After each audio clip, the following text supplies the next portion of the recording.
একদা হজরত ফাতেমা রাদিয়াল্লাহু তাআলা আনহা জায়নামাজে বসে কাঁদছিলেন। তার দু চোখের পানিতে বুক ভেসে যাচ্ছিল।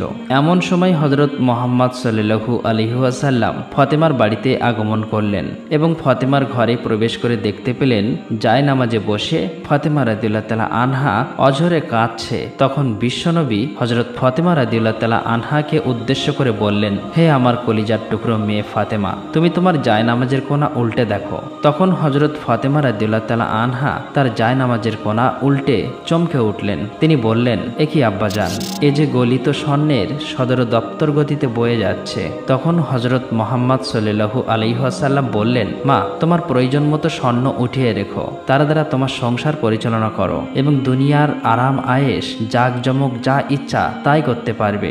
দুনিয়ার সুখ সুবিধা ক্ষণস্থায়ী, পরকালের সুখ শান্তি চিরস্থায়ী। এখন তুমি বুঝে বলো, মা, দুনিয়ার সুখ শান্তি চাও নাকি আখিরাতের সুখ শান্তি চাও? হযরত মুহাম্মদ সাল্লাল্লাহু আলাইহি ওয়াসাল্লামের মুখে এমন কথা শুনে হযরত ফাতেমা রাদিয়াল্লাহু তাআলা আনহা জায়নামাজের কোনা ছেড়ে দিয়ে নবীজিকে বললেন, আব্বাজান, আমার দুনিয়ার সুখ শান্তির কোনো প্রয়োজন নেই, আমি আখিরাতের সুখ শান্তির পিছে দৌড়াতে চাই। অনুরূপভাবে আরও একদিনের ঘটনা। একদিন ফাতেমা রাদিয়াল্লাহু তাআলা আনহা এমনই দুর্বল হয়ে পড়েছিলেন যে তিনি বিছানা থেকে উঠতে পারছিলেন না। এই ঘটনা হযরত মুহাম্মদ সাল্লাল্লাহু আলাইহি ওয়াসাল্লামের কাছে পৌঁছালে নবী করিম সাল্লাল্লাহু আলাইহি ওয়াসাল্লাম ফাতেমাকে দেখার জন্য তার বাড়িতে তাশরিফ আনলেন। নবী করিম সাল্লাল্লাহু আলাইহি ওয়াসাল্লাম ফাতেমার দরজায় উপস্থিত হয়ে ফাতেমাকে ডাকতে লাগলেন, কিন্তু ভিতর থেকে কোনো আওয়াজ আসছিল না।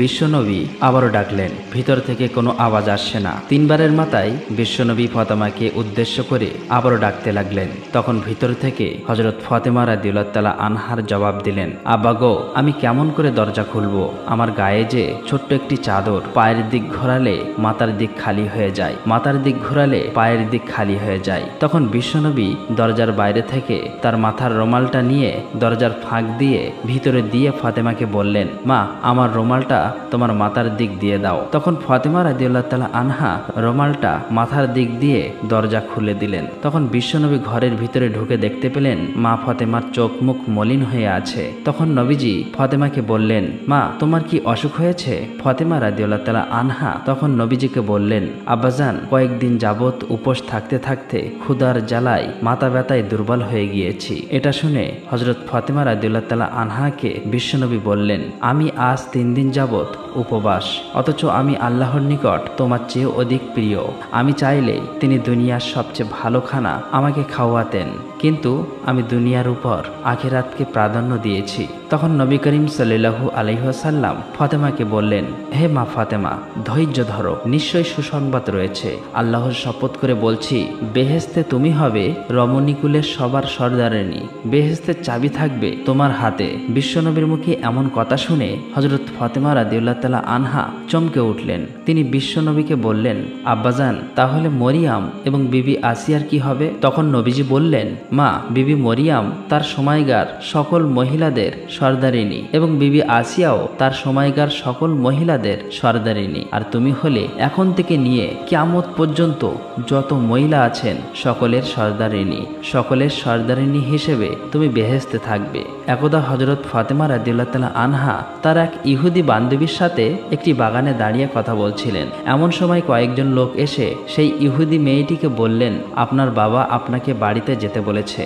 তখন মেয়েটি সেই লোকগুলোর সাথে তার বাড়িতে চলে যায়। বাড়িতে যাবার পর সেই মেয়েটির বাবা মেয়েটিকে বললেন, মা, আমি তোমার জন্য একটি ছেলে নির্বাচন করেছি। ছেলেটি ইহুদি সম্প্রদায়ের এক শিল্পপতির ছেলে। তুমি কি এই বিয়েতে রাজি আছো? তখন মেয়েটি বলল, বাবা, এর উত্তরটি আমি কালকে দেব, আজকে রাতে আমাকে সময় দিন, আমি একটু ভেবে দেখি। মেয়েটির বাবা মেয়েটিকে সময় দিল। মেয়েটি তার বাবার কাছ থেকে সময় নিয়ে কোনো দিকে না তাকিয়ে এক দৌড়ে হযরত ফাতেমা রাদিয়াল্লাহু তাআলা আনহার কাছে চলে আসলেন। মেয়েটি হযরত ফাতেমা রাদিয়াল্লাহু তাআলা আনহার কাছে এসে বললেন, বোন, তোমার সাথে আমার দীর্ঘ 12 বছরের পরিচয়। এই দীর্ঘ সময় তুমি কখনো কখনোই আমাকে ভুল পরামর্শ দাওনি। আশা করছি আজকেও তুমি আমাকে কোনো ভুল পরামর্শ দেবে না। আমার জন্য আমার বাবা একজন ছেলে নির্বাচন করেছেন। ছেলেটি হচ্ছে ইহুদি সম্প্রদায়ের এক বিশাল শিল্পপতির ছেলে। সেই ছেলেটির সঙ্গে আমার বাবা বিয়ে দিতে চাই। তুমি বলো এখন আমি কি করব? তখন হযরত ফাতেমা রাদিয়াল্লাহু তাআলা আনহা মেয়েটির এই কথাগুলো শুনে বলল, হে বোন, যেহেতু তোমার বাবা ছেলেটির সঙ্গে তোমার বিয়ে ঠিক করেছে এবং তোমার বাবা চাইছে এই ছেলেটির সঙ্গে তোমার বিয়ে দিতে, সেহেতু তুমি বিয়েতে রাজি হয়ে যাও। তখন মেয়েটি ফাতেমা রাদিয়াল্লাহু তাআলা আনহাকে বলল, হে বোন, আমি বিয়েতে রাজি হতে পারি, কিন্তু একটা শর্ত আছে। শর্তটা হলো তুমি যদি আমার বিয়েতে উপস্থিত থাকো তবেই আমি এই বিয়ে করব। তুমি তো জানো আমি তোমাকে কতটা ভালোবাসি। তখন হযরত ফাতেমা রাদিয়াল্লাহু তাআলা আনহা মেয়েটিকে বললেন, তোমরা ইহুদি আর আমরা মুসলমান, আর তুমি তো জানোই ইহুদিরা মুসলমানদেরকে একদমই সহ্য করতে পারে না। আর আমি যদি তোমার বিয়েতে যাই তাহলে আমার বাবা হযরত মুহাম্মদ সাল্লাল্লাহু আলাইহি ওয়াসাল্লামকে মুসলমান সম্প্রদায়ের কাছে প্রশ্নের সম্মুখীন হতে হবে এবং আমার বাবাকে নিয়ে তারা হাসি ঠাট্টা করবে।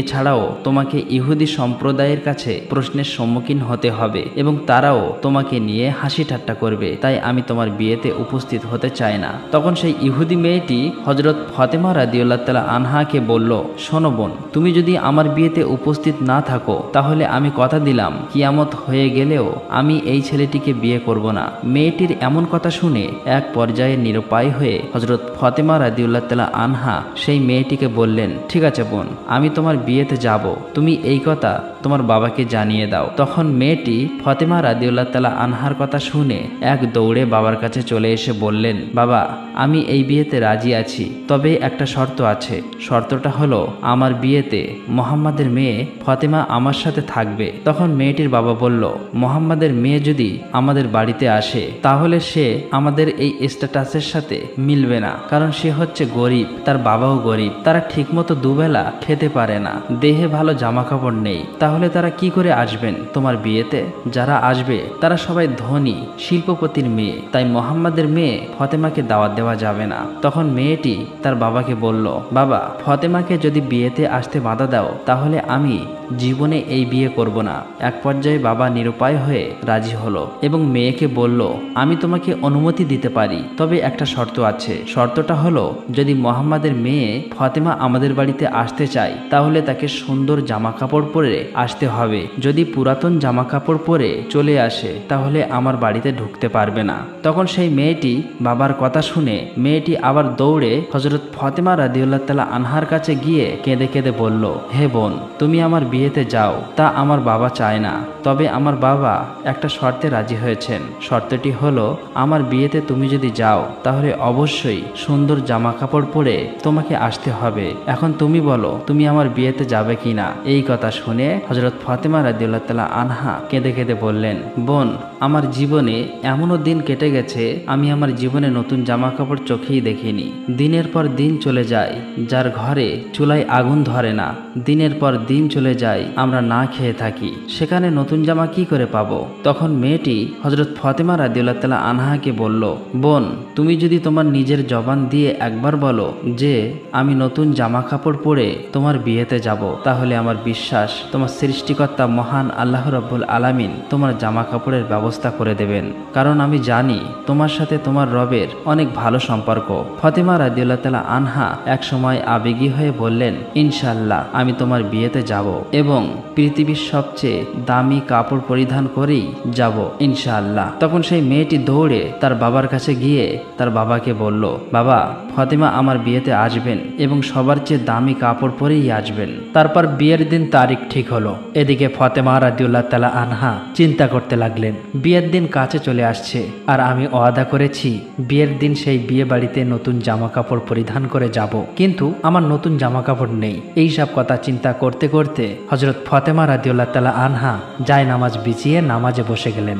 নামাজের সিজদায় গিয়ে তিনি চোখের পানি ছেড়ে দিয়ে বললেন, হে মাবুদ, এই দুনিয়াতে আপনার সঙ্গে আমার গভীর সম্পর্ক হয়েছে তা আজ পর্যন্ত কেউ জানে না। মাসের পর মাস চলে গিয়েছে, না খেয়ে আমি থেকেছি, কোনোদিনও আপনার কাছ থেকে কোনো কিছুই চাইনি। আজকে আমি আপনার কাছে একটা নতুন জামা কাপড়ের আবদার করলাম। এই আবদার আমার জৈবিক বা দৈহিক চাহিদার পূরণের জন্য নয়, আমাকে এমন একটি জামা প্রদান করুন যেটা পরে আমি আমার বান্ধবীর বিয়েতে যেতে পারবো এবং সব সেখানকার মেয়েরা যেন সেই জামা দেখে আমার দিকেই তাকিয়ে থাকে। আপনি কি আমাকে একটা নতুন জামা দান করবেন? এভাবেই হযরত ফাতেমা রাদিয়াল্লাহু তাআলা আনহা চোখের পানি ছেড়ে দিয়ে কাঁদছিলেন। নামাজ শেষে তিনি যখন ঘরের কোণে তাকালেন তখন ঘরের কোণে দুইটি প্যাকেট দেখতে পেলেন। তখন হযরত ফাতেমা রাদিয়াল্লাহু তাআলা আনহা প্যাকেট নিয়ে কাঁদতে কাঁদতে নবী করিম সাল্লাল্লাহু আলাইহি ওয়াসাল্লামের কাছে আসলেন এবং তার কাছে সমস্ত ঘটনা খুলে বললেন। অতঃপর বিশ্বনবী প্যাকেটটা হাতে নিয়ে খুলতেই জান্নাতের সুঘ্রাণ পেলেন। তিনি এই সুঘ্রাণ মেরাজের রাতে পেয়েছিলেন। তখন বিশ্বনবী হযরত মুহাম্মদ সাল্লাল্লাহু আলাইহি ওয়াসাল্লাম হযরত ফাতেমা রাদিয়াল্লাহু তাআলা আনহাকে জড়িয়ে ধরে কপালে চুমু দিয়ে বললেন, এই কাপড় তুমি কোথায় পেয়েছো মা? এটা তো দুনিয়ার কাপড় না, এটা জান্নাতের কাপড়। তুমি গোপনে আল্লাহর সাথে সম্পর্ক করেছো। মহান আল্লাহ রাব্বুল আলামিন তোমার উপর সন্তুষ্ট হয়েছেন এবং তোমার দোয়া কবুল করেছেন। মহান আল্লাহ তাআলার নিকট একটি কাপড়ের আবদার করার কারণে মহান আল্লাহ তাআলা তোমার জন্য জান্নাতুল ফেরদাউস থেকে তোমার জামার ব্যবস্থা করে দিয়েছেন। তারপর বিশ্বনবী হযরত মুহাম্মদ সাল্লাল্লাহু আলাইহি ওয়াসাল্লাম বললেন, তুমি এই জামা পরে তোমার ইহুদি বান্ধবীর বিয়েতে যেতে পারো, তবে অবশ্যই পর্দার সাথে যেতে হবে। জবাবে হযরত ফাতেমা রাদিয়াল্লাহু তাআলা আনহা বললেন, আব্বাজান, আমি নিশ্চয়ই পর্দার সহিত আমার বান্ধবীর বিয়েতে যাব। যখন হযরত ফাতেমা রাদিয়াল্লাহু তাআলা আনহা জান্নাতি পোশাক পরলেন তখন তার সৌন্দর্য আরো বেড়ে গেল। সেই জামা পরে ফাতেমা রাদিয়াল্লাহু তাআলা আনহা যখন বিয়ে বাড়িতে প্রবেশ করলেন তখন যেন সবকিছুই আলোকিত হয়ে গেল। মহিলারা নববধূর দিক থেকে মুখ ফিরিয়ে হযরত ফাতেমা রাদিয়াল্লাহু তাআলা আনহার দিকে তাকিয়ে রইল। সবাই বলতে লাগলো যে, ফাতেমা, তুমি তো গরিব, তাহলে তুমি এমন দামি সুন্দর পোশাক তুমি কোথায় পেলে? আমরা তো এমন জামা জীবনেও চোখে দেখিনি। হযরত ফাতেমা রাদিয়াল্লাহু তাআলা আনহা বললেন, আমি এটা বাজার থেকে কিনে এনেছি। তখন মহিলারা বলল, এটা কোন বাজারের, কোন দোকান থেকে কিনেছো? ফাতেমা রাদিয়াল্লাহু তাআলা আনহা বললেন, তোমরা সেই বাজার চিনবে না, সেই দোকানও চিনবে না, এমনকি যে রাস্তা দিয়ে আমি সেই বাজারে গিয়েছি সেই রাস্তাও তোমরা চিনবে না। তখন সেই মহিলারা বলল, আমরা চিনবো, তুমি শুধু একবার ঠিকানাটা বলো। তোমার ঠিকানা বলতে দেরি, কিন্তু আমাদের সেই বাজারে চিনতে দেরি হবে না। তখন ফাতেমা রাদিয়াল্লাহু তাআলা আনহা তাদেরকে বলল, আমি যে বাজারের দোকান থেকে এই জামাটা কিনেছি সেই দোকানে কোনো সাধারণ রাস্তা দিয়ে যাওয়া যায় না। ওই দোকানে যেতে হলে একটা বিশেষ রাস্তা দিয়ে যেতে হয়, আর সেই রাস্তার নাম সিরাতাল মুস্তাকিম। সেই রাস্তার জন্য আমার বাবা হযরত মুহাম্মদ সাল্লাল্লাহু আলাইহি ওয়াসাল্লাম সবসময় দিনের দাওয়াত দিয়ে থাকেন। যে রাস্তার জন্য আমার বাবা তায়েফের জমিনে 3 বার রক্তাক্ত হয়েছেন সেই রাস্তার নাম হলো সিরাতাল মুস্তাকিম। সেই রাস্তা দিয়ে যদি তোমরাও যাও তাহলে যেতে যেতে একটা বাজার পাবে, সেই বাজারের নাম হলো জান্নাত। আর সেই বাজারের এক দোকান আছে, সেই দোকানের নাম হলো জান্নাতুল ফেরদাউস। সেই দোকানের মালিকই আমাকে এই জামাটা দিয়েছে। মহিলারা এই জামাটা পাওয়ার জন্য এতটাই ব্যাকুল হয়ে উঠল যে তাদের মধ্যে একজন বলল, ফাতেমা, আমরা যেতে চাই সেই দোকানের মালিকের কাছে, তুমি আমাদেরকে সেখানে নিয়ে চলো। জবাবে ফাতেমা রাদিয়াল্লাহু তাআলা আনহা বলল, সেই দোকানের মালিকের কাছে যেতে হলে তোমাদেরকে একটি বাক্য পাঠ করতে হবে। তোমরা কি পারবে সেই বাক্যটি পাঠ করতে? মহিলারা সবাই একসাথে বলে উঠল, হ্যাঁ, আমরা পারবো, তুমি বলো আমাদেরকে কি সেই বাক্য। তখন হযরত ফাতেমা রাদিয়াল্লাহু তাআলা আনহা তাদেরকে বলল, সেই বাক্যটি হলো লা ইলাহা ইল্লাল্লাহু মুহাম্মাদুর রাসূলুল্লাহ সাল্লাল্লাহু আলাইহি ওয়াসাল্লাম। অতঃপর এখানকার সমস্ত মহিলারা কলেমা পড়ে মুসলমান হয়ে গেল। সুবহানাল্লাহ, সুবহানাল্লাহ। একদা উম্মে আইমান নামক একজন জৈনক মহিলা কোনো এক কাজের জন্য হযরত ফাতেমা রাদিয়াল্লাহু তাআলা আনহার বাড়িতে আসেন। উম্মে আইমান হযরত ফাতেমা রাদিয়াল্লাহু তাআলা আনহার দরজার কাছে এসে ফাতেমা রাদিয়াল্লাহু তাআলা আনহাকে ডাকতে থাকেন। উম্মে আইমান বেশ কয়েকবার ডাকার পরও ভিতর থেকে কোনো সাড়া শব্দ আসছিল না, কিন্তু ফাতেমা রাদিয়াল্লাহু তাআলা আনহার ঘরের মধ্যে জাতা ঘোরানোর শব্দ ভেসে আসছিল। তখন উম্মে আইমান হযরত ফাতেমা রাদিয়াল্লাহু তাআলা আনহার ঘরের জানলা দিয়ে ভিতরে তাকাতেই দেখলেন ফাতেমা রাদিয়াল্লাহু তাআলা আনহা ঘুমোচ্ছেন, কিন্তু তার ঘরের ভিতরে রুটির জাতাটা নিজে নিজেই ঘুরছিল এবং একজন মহিলা কোনায় বসে তাসবিহ পাঠ করছিল। আরেকজন মহিলা হযরত হুসাইন রাদিয়াল্লাহু তাআলা আনহুকে দোলনার মধ্যে ঘুম পাড়াচ্ছিল। উম্মে আইমান এই দৃশ্য দেখার পর হতবাক হয়ে গেলেন। তারপর হযরত ফাতেমা রাদিয়াল্লাহু তাআলা আনহার বাড়ি থেকে বের হয়ে সোজা নবী করিম সাল্লাল্লাহু আলাইহি ওয়াসাল্লামের দরবারে এসে উপস্থিত হলেন। উম্মে আইমান বিশ্বনবীর কাছে সমস্ত ঘটনা খুলে বললেন। তারপর বিশ্বনবী উম্মে আইমানকে বললেন, উম্মে আইমান, আমার মেয়ে ফাতেমা জাতা ঘোরাতে ঘোরাতে ক্লান্ত শরীর নিয়ে ঘুমিয়ে পড়েছিল, অথচ তখনও তার তাসবিহ পাঠ করা বাকি ছিল এবং প্রচণ্ড গরমের কারণে কারণে হুসাইন রাদিয়াল্লাহু তাআলা আনহুর ঘুম ভেঙে গিয়েছিল। তাই আল্লাহ রাব্বুল আলামিন ফাতেমা রাদিয়াল্লাহু তাআলা আনহার ঘরের মধ্যে তিনজন ফেরেশতা তিনটি কাজ সমাধান করার জন্য পাঠিয়েছেন। একজন ফেরেশতা অদৃশ্যভাবে জব পেশার জাতাটা ঘোরাচ্ছিল, আরেকজন ফেরেশতা ফাতেমার বাকি থাকা তসবিহগুলো পাঠ করছিল, আরেকজন ফেরেশতা হযরত হুসাইন রাদিয়াল্লাহু তাআলা আনহুকে দোলনার মধ্যে ঘুম পাড়াচ্ছিল। উম্মে আইমান, তুমি যা দেখেছো সব সত্য দেখেছো, কিন্তু তুমি যে তিনজন মহিলাকে দেখে এসেছো তারা কোনো মহিলা নয়, তারা আল্লাহ রাব্বুল আলামিনের পক্ষ থেকে পাঠানো ফেরেশতা। তখন নবী করিম সাল্লাল্লাহু আলাইহি ওয়াসাল্লামের মুখে এইসব কথা শুনে উপস্থিত সাহাবীরা এবং উম্মে আইমান হতভম্ব হয়ে যায়। তারা ফাতেমা রাদিয়াল্লাহু তাআলা আনহার জন্য দোয়া করতে থাকে এবং উম্মে আইমান আল্লাহু আকবার বলে নবী করিম সাল্লাল্লাহু আলাইহি ওয়াসাল্লামের দরবার থেকে বের হয়ে আসেন। একদা 3 দিন যাবৎ বিশ্ব নবীর কোনো খোঁজ পাওয়া যাচ্ছিল না। হযরত ওমর রাদিয়াল্লাহু তাআলা আনহু এবং হযরত আবু বকর রাদিয়াল্লাহু তাআলা আনহু পাগল হয়ে নবীজিকে খুঁজতে বের হয়ে গেলেন। ওমর রাদিয়াল্লাহু তাআলা আনহুর হাতে ছিল একটি তলোয়ার। ওমর রাদিয়াল্লাহু তাআলা আনহু এবং আবু বকর রাদিয়াল্লাহু তাআলা আনহু কিছু ইহুদিদেরকে সামনে পেয়ে গর্জে উঠলেন। ওমর তলোয়ার তাক করে বললেন, হে ইহুদির বাচ্চারা, আমার নবী কোথায়? তোরা বল আমার নবীকে কোথায় দেখেছিস, না হলে আমি ওমর আজকে তোদের সবাইকে কাতল করে ফেলবো। তখন ইহুদিরা বলতে লাগলো, হে ওমর, বিশ্বাস করো আমরা তোমাদের নবীকে দেখিনি। তখন হযরত আবু বকর রাদিয়াল্লাহু তাআলা আনহু ওমরকে বললেন, ওমর চলো আমরা সামনের দিকে যাই, সেখানে হয়তো কিছু রাখালকে পাবো, তাদের কাছে জিজ্ঞেস করলে হয়তোবা বিশ্বনবীর খোঁজ পাওয়া যেতে পারে। অতঃপর হযরত আবু বকর রাদিয়াল্লাহু তাআলা আনহু এবং ওমর রাদিয়াল্লাহু তাআলা আনহু সামনের দিকে হাঁটতে থাকলেন। কিছু দূর হাঁটার পর তারা একটি পাহাড়ের কাছে কিছু রাখালদেরকে দেখতে পেলেন। আবু বকর রাদিয়াল্লাহু তাআলা আনহু রাখালকে জিজ্ঞেস করলেন, হে রাখালেরা,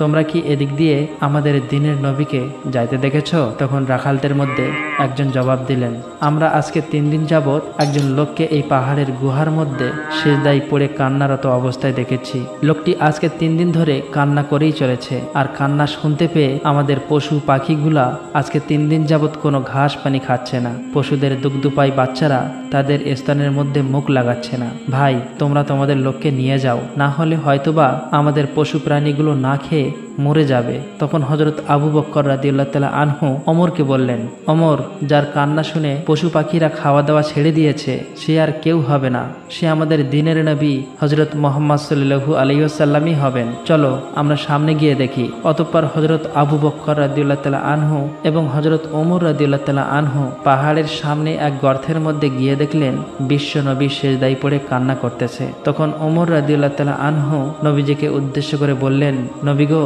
আজকে 3 দিন যাবৎ আমরা আপনার খোঁজে পাগল পারা হয়ে গিয়েছি, কোথাও আপনাকে খুঁজে পাচ্ছি না। আপনি এখানে উম্মতের জন্য কান্না করতেছেন? ইয়া রাসূলুল্লাহ, আমরা আপনাকে নিতে এসেছি, আপনি মাথা ওঠান। কিন্তু বিশ্বনবী মাথা ওঠান না। তখন হযরত আবু বকর রাদিয়াল্লাহু তাআলা আনহু বললেন, ইয়া রাসূলুল্লাহ, যে উম্মতের জন্য আপনি এভাবে কান্না করছেন, আমি আবু বকর কথা দিলাম আমার তামাম জিন্দেগির ইবাদতগুলো আপনার উম্মতের নামে দান করে দিলাম, আপনি মাথা ওঠান। তারপরও দয়ার নবী মাথা ওঠাচ্ছেন না। তারপর হযরত আবু বকর রাদিয়াল্লাহু তাআলা আনহু ওমরকে বললেন, ওমর, হযরত ফাতেমা রাদিয়াল্লাহু তাআলা আনহু ছাড়া বিশ্ব নবীকে নিয়ে যাওয়া যাবে না, চলো আমরা ফাতেমার বাড়িতে যাই। তারপর তারা দুজন মিলে ফাতেমার বাড়ির দিকে রওনা করলেন। প্রতিমধ্যে তারা হযরত আলী রাদিয়াল্লাহু তাআলা আনহুকে দেখতে পেলেন এবং হযরত আলীর কাছে সমস্ত ঘটনা খুলে বললেন। হযরত আলী রাদিয়াল্লাহু তাআলা আনহু বাড়ি গিয়ে ফাতেমা রাদিয়াল্লাহু তাআলা আনহার কাছে সবকিছু বলার পর ফাতেমা রাদিয়াল্লাহু তাআলা আনহা এবং হযরত হাসান ও হুসাইন রাদিয়াল্লাহু তাআলা আনহু এবং হযরত আলী রাদিয়াল্লাহু তাআলা আনহু সবাই মিলে বিশ্ব নবীর কাছে পাহাড়ের গর্তের মধ্যে চলে আসেন। হযরত ফাতেমা রাদিয়াল্লাহু তাআলা আনহা বিশ্ব নবীকে উদ্দেশ্য করে বলতে লাগলেন, আব্বা গো, আপনি কিভাবে পারলেন আজকে 3 দিন যাবৎ আমাদের সবাইকে ছেড়ে এই গুহায় পড়ে থাকতে? আমরা আপনার খোঁজে পাগল হয়ে গিয়েছি, কোথাও আপনার খোঁজ পাচ্ছি না। আপনি কি করে পারলেন আমাদেরকে ভুলে থাকতে, আপনার আদরের নাতি হাসান এবং হোসাইনকে ভুলে থাকতে? আব্বা গো, আপনি মাথা ওঠান, আমরা আপনাকে নিতে এসেছি। কিন্তু নবীজি মাথা ওঠাচ্ছেন না, সিজদায় পড়ে কান্না করেই চলেছে। তারপর হযরত ফাতেমা রাদিয়াল্লাহু তাআলা আনহা বলেন, হে আমার আব্বাজান, আমি ফাতেমা কথা দিচ্ছি আপনার উম্মতের জন্য আমি আমার আদরের সন্তান এবং আপনার আদরের নাতি হাসান এবং হোসাইনকে কুরবানি করে দিলাম। এবার আমার আল্লাহ রাব্বুল আলামিন জিব্রাইলকে ডেকে বললেন, হে জিব্রাইল, তুমি এক্ষুনি আমার বন্ধুর কাছে যাও, আমার বন্ধুকে বলো সিজদা থেকে মাথা ওঠাতে। আমার বন্ধুকে গিয়ে বলে দিও আমি আল্লাহ রাব্বুল আলামিন বন্ধুর সমস্ত উম্মতের জিম্মা নিজেই হয়ে গেলাম। আল্লাহ রাব্বুল আলামিনের এমন নির্দেশ পাওয়া হযরত জিবরাইল আলাইহিস সালাম পাহাড়ের গুহার মধ্যে এসে নবীকে উদ্দেশ্য করে বলতে লাগলেন, ইয়া রাসূলুল্লাহ, আপনি মাথা ওঠান। আল্লাহ রাব্বুল আলামিন আমাকে এইমাত্র জানিয়ে দিয়েছে আপনার সমস্ত উম্মতের জিম্মা আল্লাহ নিজেই হয়ে গিয়েছেন। এই বলে জিবরাইল আলাইহিস সালাম চলে গেলেন। অতঃপর বিশ্ব নবী সেজদা থেকে মাথা ওঠালেন। অতঃপর নবীজি সবার সাথে বাড়ির দিকে রওনা করলেন। আল্লাহ রাব্বুল আলামিন আমাদের সবাইকে বিশ্ব নবীর দেখানোর পথে চলার তৌফিক দান করুক। সকলেই কমেন্টে লিখুন আমিন। বন্ধুরা, এই ছিল আজকের আমাদের ভিডিওটি।